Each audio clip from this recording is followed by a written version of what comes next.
One of the things I tell young men, well, and young women as well, but the young men really need to hear this more, I think, is that you should be a monster.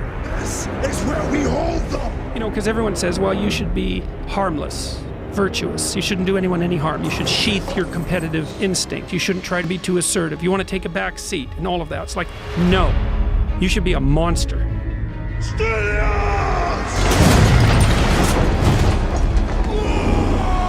Absolute monster, and then you should learn how to control it. Because if you are not capable of cruelty, you are absolutely a victim to anyone who is. Surrender to me!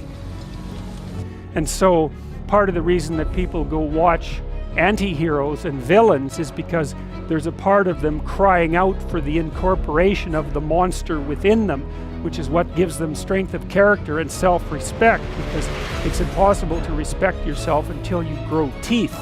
And if you grow teeth, then you realize that you're somewhat dangerous, and then you might be more willing to demand that you treat yourself with respect and other people do the same thing.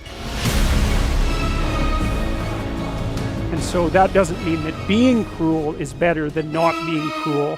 What it means is that being able to be cruel and then not being cruel is better than not being able to be cruel.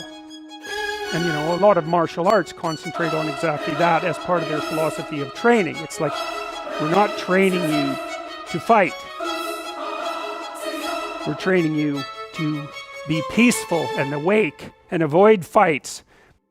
And I guess the philosophy also is that if you're competent at fighting, that actually decreases the probability that you're going to have to fight, because when someone pushes you, you'll be able to respond with confidence, and with any luck, and this is certainly the case with bullies, with any luck, a reasonable show of confidence, which is very much equivalent to a show of dominance, is going to be enough to make the bully back off. And so the strength that you develop in your monstrousness is actually the best guarantee of peace. And that's partly why Jung believed that it was necessary for people to integrate their shadow. And he said that was a terrible thing for people to attempt, because the human shadow, which is all those things about yourself that you don't want to realize, reaches all the way to hell.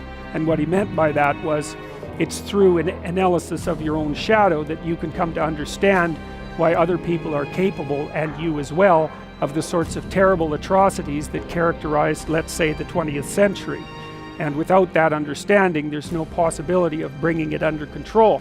When you study Nazi Germany, for example, or you study the Soviet Union, particularly under Stalin, and you're asking yourself, well, what are these perpetrators like? The answer is, they're just like you.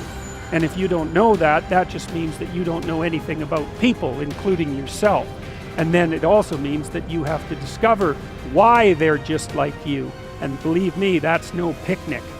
So that's enough to traumatize people, and that's partly why they don't do it. And it's also partly why the path to enlightenment and wisdom is seldom trod upon, because if it was all a matter of following your bliss and doing what made you happy, then everyone in the world would be a paragon of wisdom. But it's not that at all.